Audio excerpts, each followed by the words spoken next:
Kit-kit ng kalabasa. Guys, ito yung dalawa guys oh. May hinahanap sila sa ano, kagubatan. Ayan, ano yan? Tingnan natin guys oh. Yan. Ay mga taklong o mga wild snails. Ito ay isang uri ng African snail. So, namulot sila guys. Ang dami.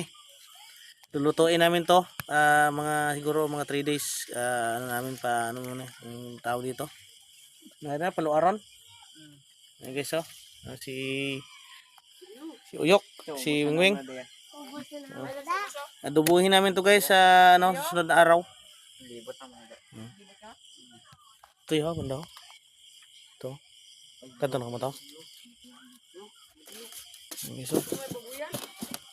Hanap sila ng mga snails. Panulo, panulo.